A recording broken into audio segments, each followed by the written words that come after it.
खोथायानो जे गासै आसामाव टिचारनि क्राइसिसआ दाबो दङ बर' मिडियामाव आरो बर' मिडियामाव गुबुन मिडियामनि टिचार थिसननायाबो दाबो दङ। बेखौ जोङो टटेल बन्द खालामनो होदों।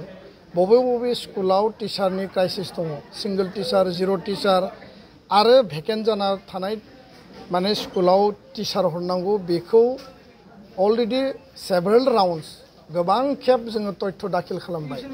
किन्तु सरकारा बुंदों जे जों होगासिनो दङ, जों होगोन।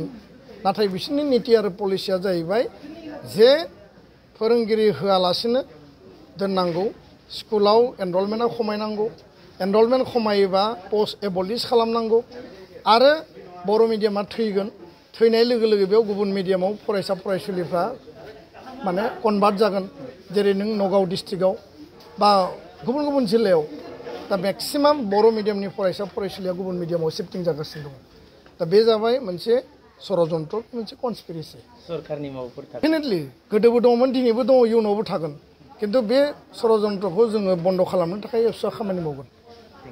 खोथायानो जे गासै आसामाव टिचारनि क्राइसिसआ दाबो दङ बर' मिडियामाव आरो बर' मिडियामाव गुबुन मिडियामनि टिचार थिसननायाबो दाबो दङ। बेखौ जोङो टटेल बन्द खालामनो होदों।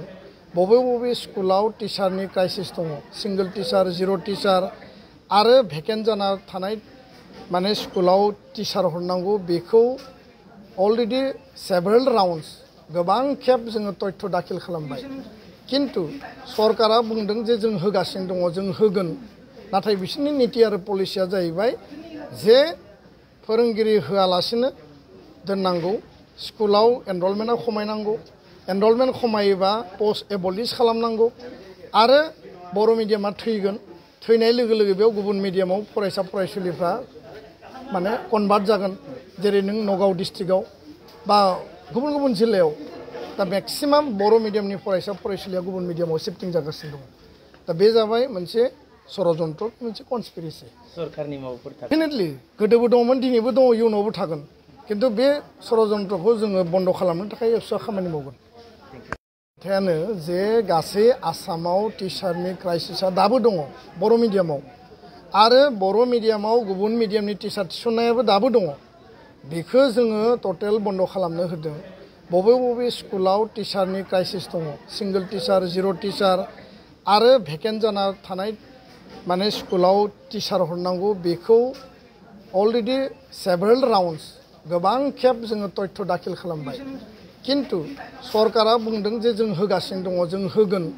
नाथाय बिसोरनि नीति आरो पलिसिया जाहैबाय जे फोरोंगिरि होआलासिनो दोननांगौ, स्कुलाव एनरलमेन्टआ खमायनांगौ, एनरलमेन्ट खमायोबा पस्ट एबलिश खालामनांगौ आरो बर' मिडियामा थैगोन। थैनाय लोगो लोगो बेयाव गुबुन मिडियामाव फरायसा फरायसुलिफ्रा माने कनभार्ट जागोन। जेरै नों नगाव डिस्ट्रिक्टआव बा गुबुन गुबुन जिल्लायाव दा मेक्सिमाम बर' मिडियामनि फरायसा फरायसुलिया गुबुन मिडियामाव शिफ्टिं जागासिनो दङ।